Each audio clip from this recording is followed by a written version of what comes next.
Over the last 10 years, Apple's iPad has transformed from a slab of glass best suited for watching YouTube or reading the news into a device that, for many, including myself, can fully replace a laptop. Apple recently announced the 2020 iPad Pro, and alongside it, a fairly significant software update that adds official trackpad and mouse support to the entire iPad line. I'm Jason Cipriani, ZDNet mobile contributor, and I've been testing the new iPad Pro along with the new trackpad support for the past week. Here are some of my initial thoughts.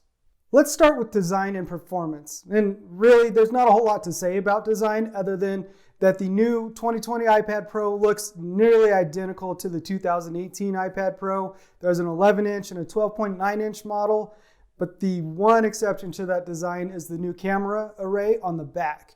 The 2020 iPad Pro has an additional camera, and it actually looks a lot like the iPhone 11 Pro camera setup, where it's the square with a few dots inside of it. But instead of the 3-lens system, the iPad Pro has 2 cameras and a LiDAR radar scanner.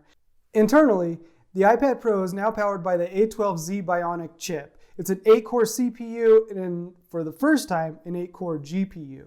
Apple is doing the same thing where they split up 4 cores in the CPU for everyday tasks and 4 for intensive, resource-heavy tasks.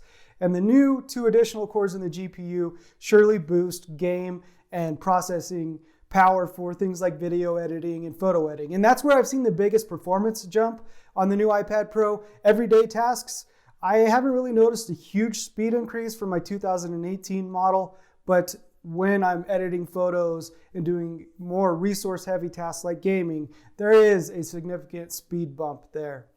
Performance gains aside, the real star of the show here with the new iPad Pro, and for that matter, the entire iPad lineup, is trackpad support. Now, this was a free update in iPad OS 13.4, which arrived a couple weeks ago, and it enables you to pair any Bluetooth mouse, trackpad, or even connect a wired mouse or trackpad to the iPad. And instead of having to go through accessibility settings to enable the feature, it automatically shows up, and it being a new mouse cursor. Now, this isn't the typical mouse cursor you see on a Mac or even what Apple has done in the past with mouse support. This is an actual, it almost looks like a gray dot, but as you move it around on the screen of your iPad and go through the interface, it adapts and morphs into other items. For example, if you move the mouse cursor into a text field, you actually see a text cursor show up. If you highlight a button, say the back button in the top of your screen, instead of just clicking on it with a gray dot, it kind of morphs and magically transforms into what a highlight of that button. It raises that button out a little bit. Or if you're on the home screen and you're going between the app icons, the gray dot disappears and the icons get larger as you hover over them. The most exciting part about it all is this is a glimpse at the future of what iPad is going to be like.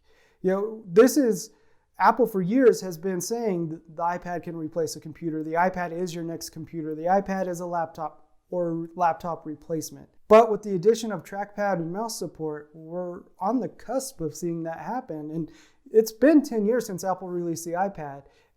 Like I said, but it has grown up so much in the last year with the release of iPad OS and now iPad OS 13.4. It'll be interesting to see what Apple does in June with iPad OS 14 and in the improvements they make there. This wasn't a full iPad Pro review because I'm taking a different approach this time. Instead of doing a one-off review with a score and going from there, I'm going to cover what it's like to live and use and work with the iPad Pro over time. This is only a week in, very initial basic impressions of trackpad support and the overall performance of the iPad Pro, but I have a lot more planned and a lot more in store for what I'm going to do with the iPad Pro, including actually opening up the camera app. I know it's going to be insane. And it's, uncharted territory for me, I guess you could say. But if nothing else, I'm going to test augmented reality apps and see what the LiDAR scanner adds to that experience. Once again, I'm Jason Cipriani. Be sure to read my full iPad Pro review as well as keep up on updates to that at zdnet.com.